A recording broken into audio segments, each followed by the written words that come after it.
Listen, you know many people, some of you are even in that category, where you are doing a lot of things, but they are not paying you for what you are doing because you don't have the qualification. But you know you can do the job. That's the way this thing works. Look, when I started out, because I'm a pastor, I started realizing that a lot of things I could do and be paid for, people were not willing to pay me for it because they only saw me as a pastor. And I started realizing that I need to make adjustments in some of this formula. Because see, in the world that we live in, the Bible says the children of this world are wiser in their own thing than the children of light. And it says that when we go into the marketplace, we should be wise as serpents and gentle as a dove. So as I began to share with my members in the 90s, I realized that many of them were doing well. They were getting promotion. They would come and give testimony. So I said, come, all these things I'm teaching you people, you are going to work.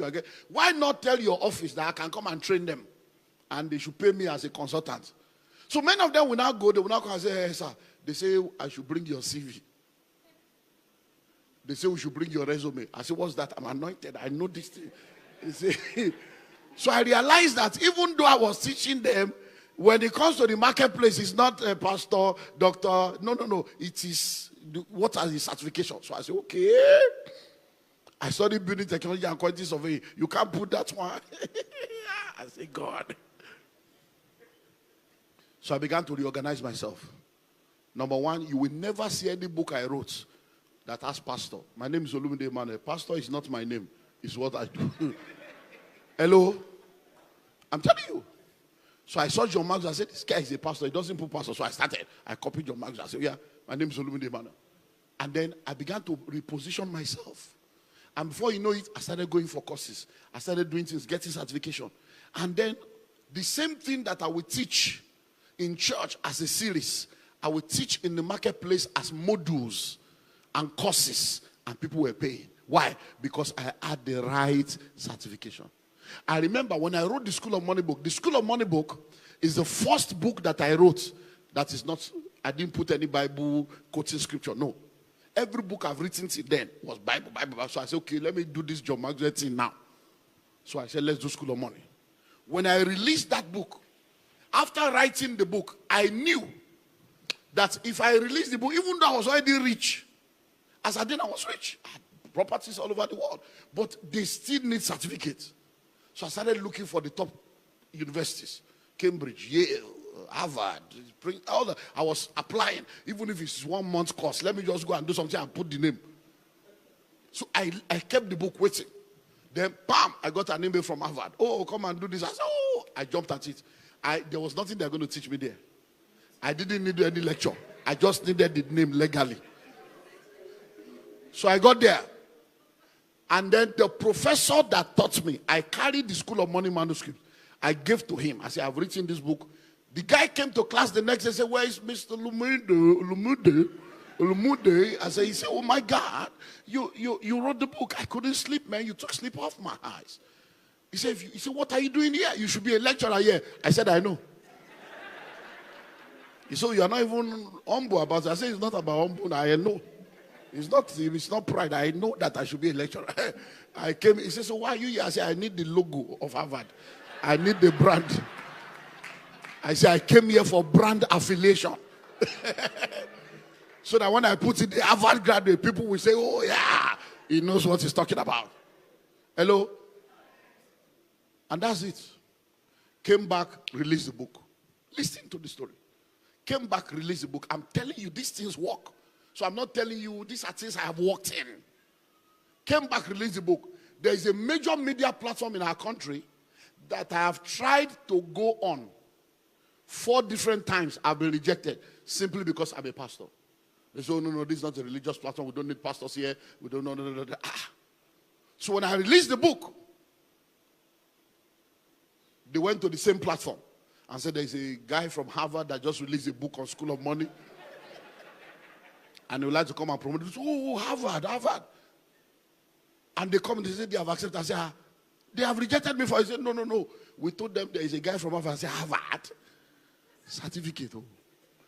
I hope you know that many of you are here Somebody will go to London and return and come and be your boss just because he has a right certificate.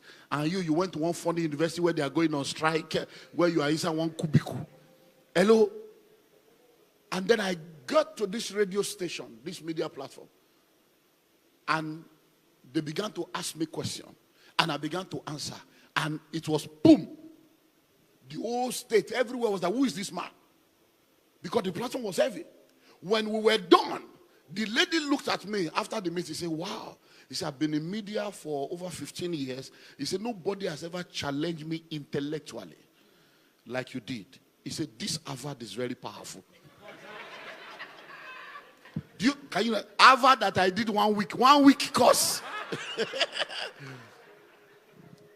She gave the glory of all the grace of God on my life to a 1 week course Harvard. Why? Because in the marketplace, that's what they are looking for. If somebody comes and says, okay, I graduated from Yale, I finished from Cambridge, they don't even know whether he has brain, whether I didn't have brain. Because let me tell you, so many of you, you look down on yourself. You don't know that the greatest fraud is abroad. I can tell you for free. Go to London, go to all this school. You will see Chinese people that cannot speak English. They will graduate. How?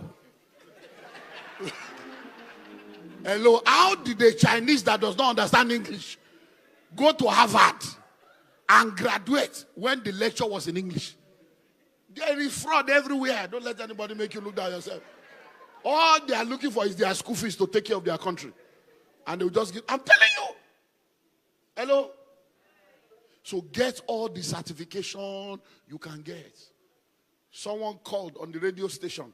He said, hello, I love what the man is saying. I'm an Harvard alumni.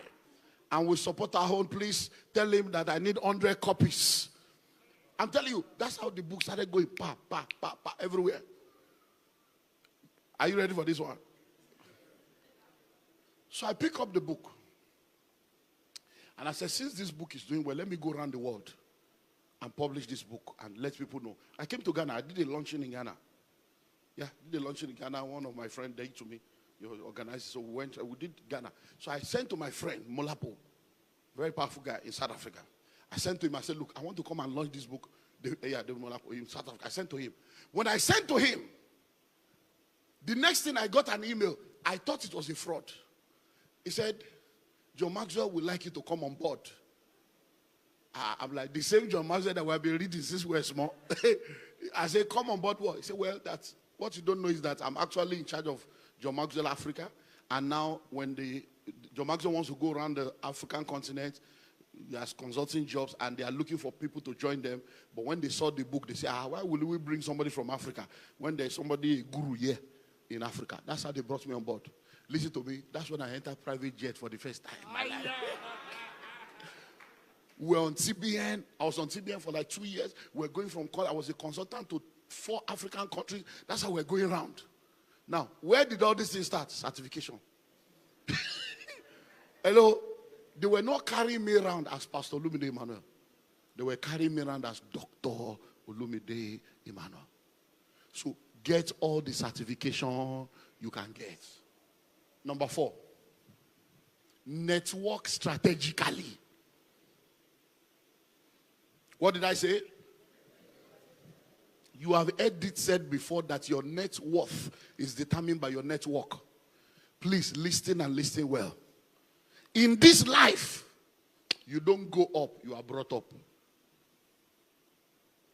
You don't go up, you are what? You are brought. The same way your parents brought you up, somebody must bring you up. In this world, there are gatekeepers that determines who enters and who stays. In this world, there are rooms where destiny decisions are made. And if you don't have the right people speaking for you in the room, if you don't have sponsors, if you don't have mentors, you will realize that you can labor and labor and labor, and you wonder why you are not moving forward. Somebody must speak for. So you need to network strategically. So when you get into an industry, let me start with the company. When you get into a company, number 1, find out in this company, who are the power brokers? Who are the people that determines what happens here? Listen, it's not sucking up to people. It's not human worship. But it is the way this world works. And don't let anybody tell you it's an African thing. Anywhere in the world, Anywhere in the world. I run the Billionaires Conclave. It's a global platform. We are members in 14 countries all over the world. When you hear things, you will be like, I used to think that some things are only in Africa. No. One of my members, we had a conclave summit in Atlanta just this March, Easter weekend. And he was sharing that, sir, that all these things you are sharing, that in fact, my wife and I, our life has changed within the last 12 months, And what had happened was, they are involved in real estate in Atlanta.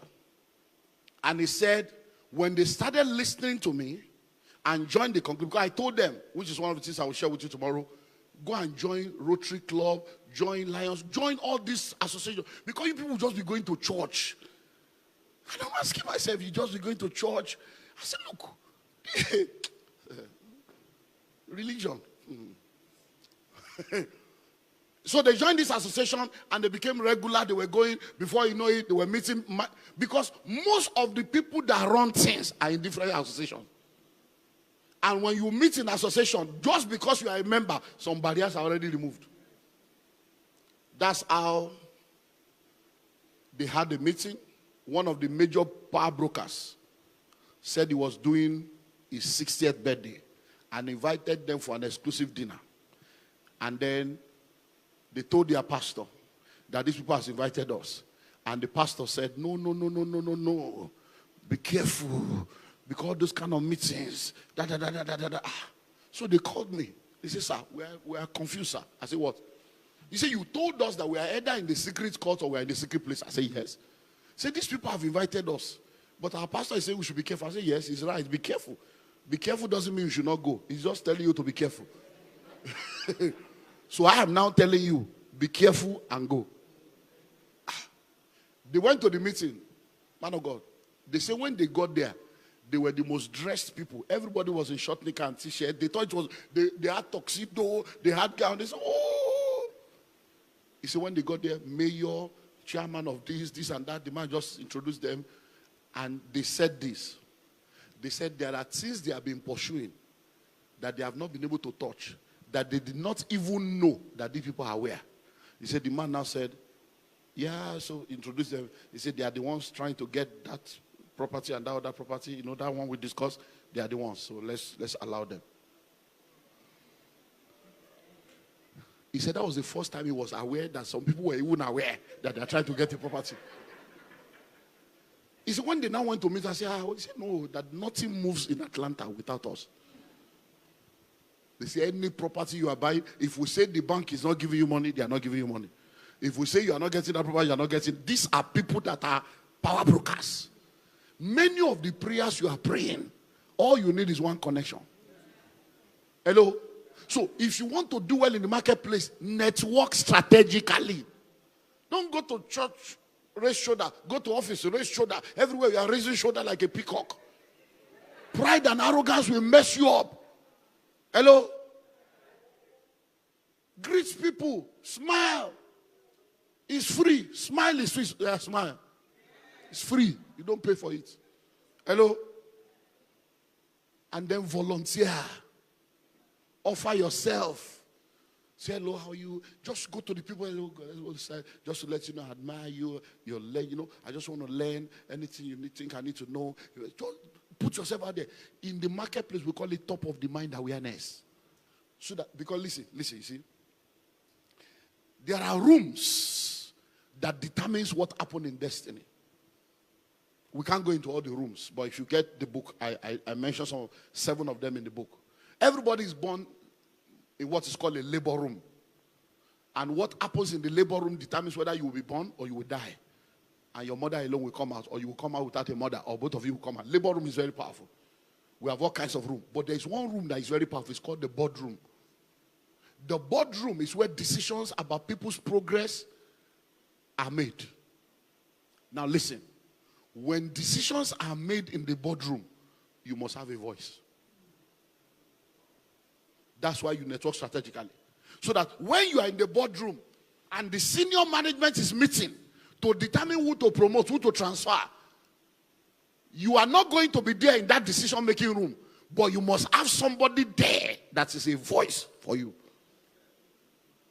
I sit on the board of different companies all over the world. I've been in meetings where people's destinies were being decided. I've gone to office before to sack people, and I came back without sacking them. Why? Because somebody said, sir, we can't sack him. Please, sir, the wife is pregnant. Let's have mercy. Let's give him 3 more months. My PA is here. We still discuss sacking somebody today. Today. The person is sitting down and thinking he has a job.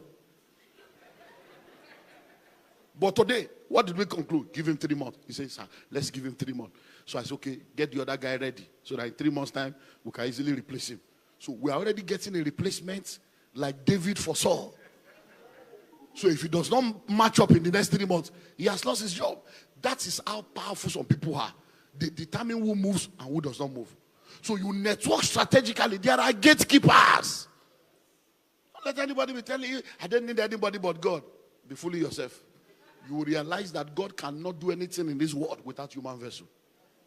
Hello? Do you know what killed Vashti? Do you know who is called Vashti? Vashti, very powerful woman of God. She ended up in obscurity because she had no voice in the boardroom. Read your Bible. Vashti did what every woman has done. There is no married woman on earth that has never said no to their husband. Not one. All men know what it means to hear no. No is different. No. No is normal. Hello? Whether it's bedroom no, whether it's decision no, there is no. We continue with life. I'm tired. No, leave me. Is it food? Is that what you want? Is that the reason you are thinking about? No problem. Hello? So the husband says, go and call her for me. Let her come and display. And she said, no, I'm not coming. I'm busy. Read your Bible. When they told the king said, okay, no problem. Women, let's continue. The king was okay. And then that was a board meeting in the boardroom. All of a sudden, Memuka. He said, excuse me, sir. We can't continue this meeting. He said, what madam has done is dangerous. If we allow it to slide, women will begin to disrespect their husband. They were already disrespecting you, sir. You don't look for an excuse to fight your battle. You were already being disrespected. So why are you coming up with this story? But you know the amazing thing? Memukan is not the issue. Nobody in that room pleaded for her. She did not have a voice where it mattered. Somebody should have said, no, we can't do that. Keep quiet, Memukan. This is your wife, not that. No, madam is good. This is just one thing. Nobody spoke for her. Strategic networking. I have a few of my guys in different parts of the world. Some of them listen, some of them don't listen. Because listen, many of you don't know how powerful money is until you have it. There are many things you never think you can do until you have money. Some people think they are humble. When you are poor, you are not humble. I can tell you for free. Because what is the basis for your pride as a poor man? You'll be humble, but for poverty humbles people. It's when you have money and you are humble, then I will know that you are really an humble man. So some of these guys, when they begin to touch some money, even me, they won't listen. They'll be telling me, they'll be quoting, they'll be telling me, they have read some books. You will talk one, they will talk three. And me, I just keep quiet. I say, no problem. You will learn. So one of these, my guys, left Nigeria, went to one of these foreign countries to start a business. And then I started seeing his posts on social media, all the big things he said he was doing. Then I traveled down and I met with him. I said, come, who are the members of your board in this country? So he mentioned. I said, you don't have any powerful person on your board from this country speaking for you, and you're on social media making noise. I said, listen and listen well. There are some noise that will attract trouble. And you must be sure you have the backup for that trouble. I said, this noise you're making, shut up. Or back up. So that when you are making noise, you know that you have something backing you up. And I told him, get somebody from this country that has this capacity, that has this connection, put them on your board to become part of your board so that their name will be on your website. So that because they will start checking you, and when they check you, they see the name, they say, no, he has people. They will leave you. The guy said, no, we are going to take over. We are here to take over. I said, okay, foreigner, you are taking over. Okay. What I told him to do 3 years later, they came for him. He has left the country now. He has left that country. He has left the business, left everything. I said, what happened? He said, that should have listened to your support. That he said, now, when they now came for him, he now went to look for the people I told him to look for 3 years ago. The cheapest one he saw, man, said $100,000 per annum to sit on your board. $100,000 per annum to sit on your board. Something he would have done 3 years ago for 10,000, and he would not have entered that trouble. So what am I saying? Network strategically. So number one is what? Number two? Number three? Number four?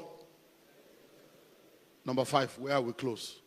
Understand the business of your career. Understand the business of your career. Understand the business of your career. I'm going to start with sports and entertainment, because that one is very common and popular for you to understand. Then I'll bring it into your career. There are many people today that are in show business. They know the show, but they don't know the business in the show. Somebody else is the one that knows the business. So you see them showing on social media with bling bling, but they are poor. They are celebrity beggars. Hello? But there are people that are the real power brokers behind the record label, the owners of the show, that are making the money. You know of a lot of footballers and sports people that will sign away their life, sign 5 years, sign 10 years. They took a guy from this Ghana here, took him to London. He signed £500 per week. He signed 15 years. From Ghana here, yeah, £500 per week. They did visa for him, took him to London, told him feeding, everything, because he was coming from poverty. £500 per week was like a breakthrough. They took him to London and started making £50,000 per week on his head. And then he started complaining, no, you have signed, sir. You have signed. Hello?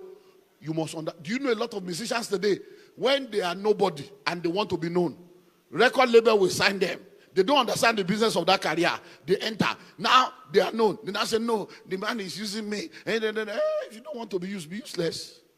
He's using you. When you were a nobody and they were signing you, and they were giving you house, giving you car, giving you uniform, and doing all that, and posting you, you didn't know they were spending money.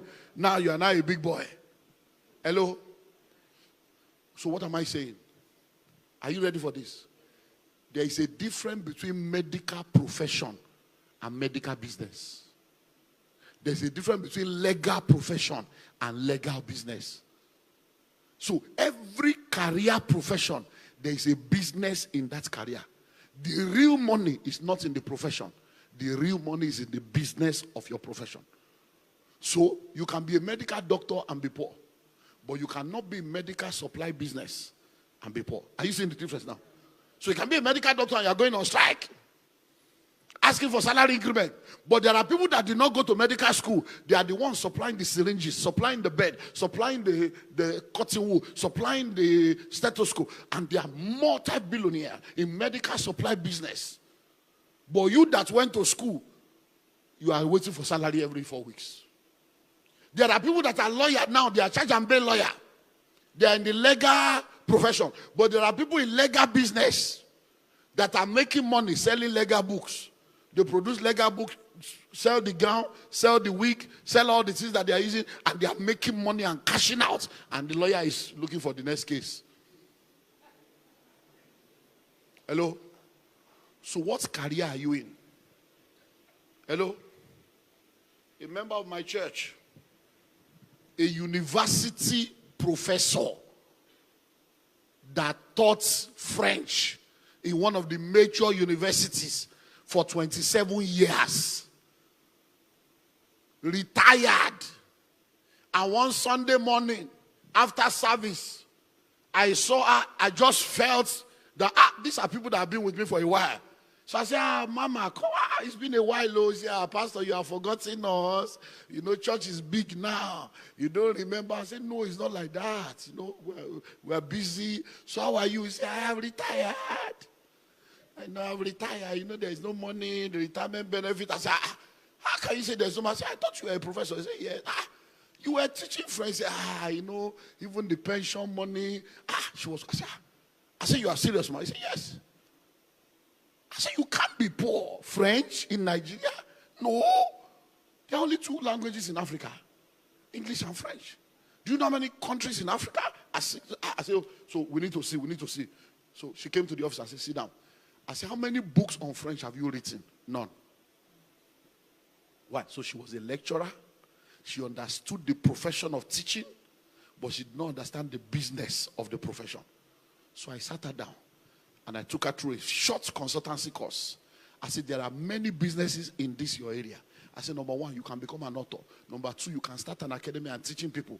You can become a consultant. I said, you can go to embassies. And then you begin to, by the time I was done with her, she said, hey, Pastor, you see now? You see? All these things you have just done with me now. If I have met with you. People of God, within 6 months, she started opening up. Right now, she's still in church, but she's no more poor. She's making money now as a consultant. She's training this. She's doing this. She's doing that. These are things that are the business side of that profession that she did not know. Because she was doing this, go to class, lecture people, collect salary, come home, wait for next month. And that's what many of you are doing. You are in professions where you don't even understand the business of the profession. Man of God, I had a terrible experience. Because see, these Christian people, we need to talk some sense into their brain. I run the Entrepreneurship Academy. And because of that, when people go through our academy, I just feel that do good to all men, especially to those of the household of faith. So I pen down people for different things. I say, okay, when we want to do this, when we want to do this, when we want to do this. We had a meeting today. I was saying, no, we can't just put him by the side. That or that, once that office open, we'll now bring him up. So that's how we sit down and discuss. So this lady, because I had ideas of what I want, I was doing something in the airline industry. So when she came for our academy, she said in one of the discussions that she has been in the airline industry for 17 years. So I penned that down, that when we want to start our airline, we'll bring her on board. So we opened office in Sierra Leone, opened office in Dubai, got the airline, got everything we're starting. Then when we met at Dubai, I said, no, I have a lady that we can bring on board to come and be the station manager. Guess what? So I told my office, call her. They said they have been trying the number, it's not going. I said, okay, give me the number. So I called.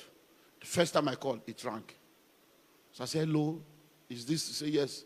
I said, my name is Olumide Emmanuel. Oh my God. I said, hey, cool down.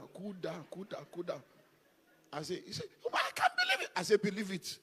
It's me. And we need to talk faster. I said, are you still in the airline? Yes, sir. Yes, daddy. I said, okay, can I come? Can we have a meeting? Oh, no. So she came. And then I got the shocker of my life. So she came, sat down. Thank God I was the only one in the office. If it was a board meeting, that's the end. So I said, my sister, you graduated from our academy. You told me you were in airline then.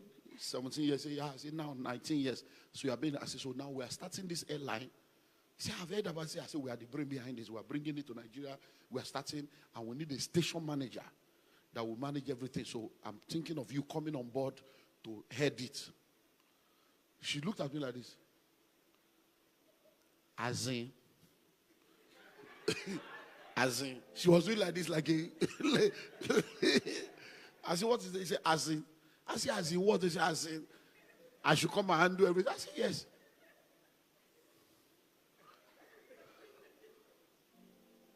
Man of God. She said, all I know is ticketing. True life story. I lie not before God. All I know is ticketing. I said, what did you say? I said, you are in airline industry for 17 years. You don't understand how airline runs. All you know is ticketing, selling tickets. I say you are a fraud. Ticketing. He said, because I was too ashamed, too disappointed. Then look at the way Christians, and they'll be going to church praying and fasting. Useless life. What God cannot do does not exist. Oh Lord, oh Lord, oh Lord, oh Lord. And God will be wondering, my people, open your brain. Stop all this nonsense. She said all this. She said, but she can recommend somebody for me. So she recommended a Muslim. That the boss can do the job. I said, no problem. I'm okay. God bless you. Bye-bye. And she left. I deleted the number from my phone. Deleted everything. I said, this kind of people go for deliverance. One day you wake up. What am I saying? That's where many of us are. You have been in that office for 7 years. Do you know how offices run? Technical skill is different from business skill. Hello? That you are in an industry. That's, look, even in ministry. It happens. You see a lot of people, assistant pastor, send them to a branch, they will fail. Because as assistant pastor, they will come, they don't know how the people came. You give them microphone, they are fighting for pulpit. Pulpit that they did not build.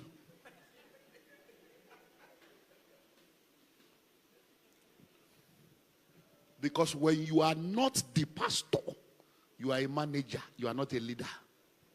You are what? A manager. You are not a leader. When you now send them to branch, their deficiency will be unveiled. Because they don't know what it takes to be able to engineer things. Hello? So you want to do well as a career person? Number one, start early. Number two, give it all it takes. Number three, get all the certification you can get. Number four, network strategically. Number five, understand the business of your career. Because inside that career, there are business dimensions that you will be wondering how you are doing it. I close with this story. I like practical stories so that you can get this thing. Another member of my church, a major senior executive in the Nigerian Drug Law Enforcement Agency, the drug people at the airport and other stuff. She has been in that sector for, is it 30-something years now? She will be retiring in 2 years' time or 3 years' time. She shared this story just this few months ago. I think January. She shared this in January. That all her life, that when she started work, drug dealers came to the airport to transfer drug. And she met them and caught them. And as they were going, she was taking them to the reporting office. And the guy said, young lady, you are young. What do you want? And this is a story of 20-something years ago. Say, I can give you $3,000. He said, no, I'm taking you there. 5,000, 8,000. He said, the man was increasing the dollars as they were getting close. He said, no, I'm a Christian. He said, and when they got to the door and they wanted to enter, the man looked at her and said, listen to me. That's how many of you die poor, because you don't understand the way this world works. He said, listen, I'm going to go into that place. The money you refuse to collect, your boss will collect. And I'll be back, but you will remain poor. Hello? And they submitted the guy, handed him over. She said 8 months later or something, the guy came with another drug again to the same airport. And said, hello, how are you? You are still here? I'm out. No, I'm telling you how many of you. She said, so for over 20 years of her life, that she has been wondering. Then they joined our church a few years back. And she started hearing another kind of message. Because see, many of you don't understand. All this supernatural you are hearing. Supernatural is a combination of super plus natural. Hello? So she joined our church and then she started hearing a different message. She said she has been frustrated that God, I've served you all my life. Is this the way I will die? And retire poor. I don't have house. I don't have anything. Then I started teaching and she started hearing. And then she began to understand what I'm telling you now. That in that same profession, there is a career. And there is a business in that profession. And then, bam. She said, I'm involved in drugs. We see how terrible drugs has been. How come I've not gone to do a course on drug rehabilitation and have certification to help people come out of drugs and have certificate? That's how she started doing short courses. Now, she was sharing with us this January that within the last 2 years, the kind of money she has never made before, she's now making. Not from salary, but as a consultant. She's now consulting for different NGOs, consulting for different foundations, helping them to set up drug rehabilitation and this and that. These are the business side of that profession that the uniform will not give to her, but wisdom give to her. Rise up on your feet.